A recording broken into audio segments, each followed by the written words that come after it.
Estamos para conversar com vocês o Fábio Vasconcelos, que é cientista político, professor da ESPM, da Universidade Estadual do Rio de Janeiro. Caso seja condenado, como dissemos aqui, professor, Wilson Witzel continua respondendo por crimes em outras esferas da justiça. Eu gostaria de saber do senhor o seguinte: o que é que fez Wilson Witzel deixar a condição de estrela da nova política, como eu lia na capa do Estadão agora há pouquinho, a nova política que surgiu das urnas em 2018, para um governador em vias de ser cassado com menos de 50% do mandato cumprido, se a gente levar em consideração o tempo em que ele assumiu e o que foi afastado do cargo. Bom dia e obrigado pela entrevista aqui para a CNN.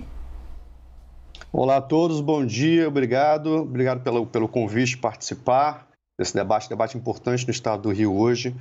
Bem, há alguns fatores que ajudam a explicar essa derrota, né, do então ainda governador afastado do Rio de Janeiro, Wilson Witzel. A eleição de 2018 ela precisa ser considerada dentro de uma certa conjuntura do país, inclusive, que afetava o Rio de Janeiro como um estado que talvez ou possivelmente enfrentava a maior crise, né, em razão das investigações que levou ao afastamento de governadores, prisão de governador. Então você tinha uma conjuntura política que permitia ali a ideia de a possibilidade de eleição do que a gente chama de um outsider.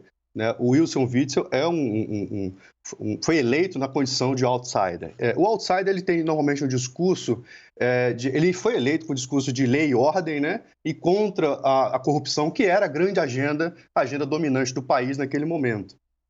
E isso permitiu que ele tivesse uma votação expressiva e inesperada dentro do estado do Rio de Janeiro pela história que nós tínhamos até então de eleições regionais. Há que se considerar também a relação do Witzel e o apoio da família Bolsonaro no estado do Rio de Janeiro, né? Os filhos do presidente participaram da eleição e da campanha dele em alguns eventos, né? Expressaram publicamente, inclusive, apoio, e a gente estava vivendo aquela onda da onda Bolsonaro que atingiu o país de uma maneira geral, como sabemos. Então, ele entra para o governo do estado nessa condição, nesse cenário, né? Um cenário bastante atípico. Não se espera que esse seja um cenário que se repita na história, né, das eleições futuras. Então, é uma situação atípica para um candidato outsider, com um discurso que agradava aos eleitores naquela situação de bastante desmanche da política nacional e especialmente no estado do Rio de Janeiro, que vivia uma crise profunda, ainda vive uma crise profunda do seu quadro político. Professor, uma pergunta que interessa muito, principalmente à população. Em caso de impedimento do governador que já está afastado, o que exatamente acontece no governo do estado? Quais são os próximos passos daqui para frente? Bom, confirmando o afastamento do governador Wilson Witzel, a situação do Rio vai ser a seguinte: permanece o atual governador, ele vai tentar implementar políticas, né, já está tentando. Hoje a gente tem a possível privatização, a concessão da SEDAI, que é um ativo importante do estado e está dentro da conjuntura de reorganização das contas. O estado do Rio de Janeiro é um estado que a gente pode considerar falido do ponto de vista econômico, político, enfrenta ainda uma série de crises, porque a gente tem um governador em exercício que era vice, que sequer era de quadros políticos também, há que se considerar isso também.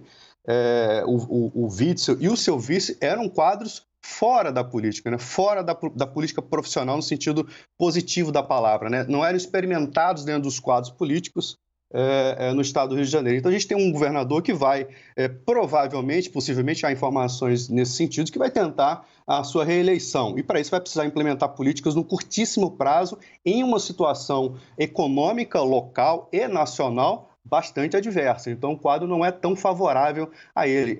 A gente entende que a eleição de 22 para o estado do Rio de Janeiro é uma eleição hoje aberta, né? Você não tem hoje um que a gente chama de um candidato de situação forte, que seria o caso se o vice tivesse permanecido, ou se permanecer, ou se retornar, acho pouco provável, e que tenha condições de implementar políticas para mudar o quadro do estado do Rio de Janeiro. Então, a situação, me parece que a eleição de 2022 no estado pode retornar a uma situação de maior normalidade, no sentido de não se eleger ou baixar as chances de um segundo outsider ser eleito. Nesse cenário, o atual governador, embora até a eleição estará um pouco mais experimentado, né, no quadro político, ainda é uma pessoa ou uma figura política fora dos quadros, né? Ele precisa fazer muito exercício político e, nesse momento, enfrenta uma crise, né, com a Assembleia Legislativa. Há uma disputa entre o governo do Estado e a Assembleia. A situação da privatização da SEDAI é um ponto de tensão disso.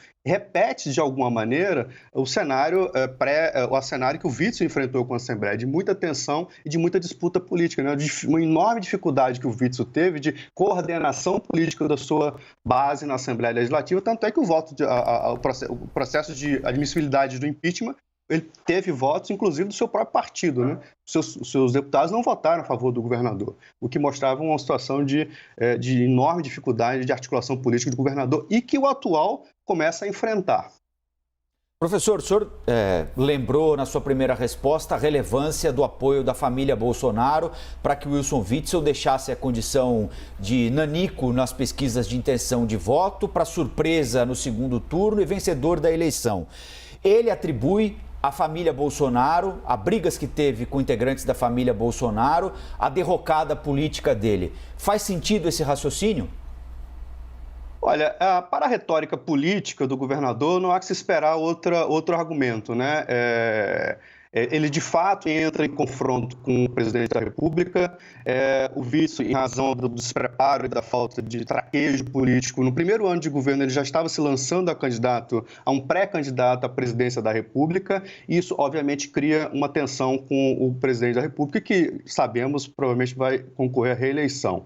Então, é uma situação muito atípica de um governador em primeiro ano de governo, um governador novo, né, nunca tinha assumido cargo eletivo, qualquer cargo, já estava se condicionando ou se colocando a uma possível candidatura presidencial.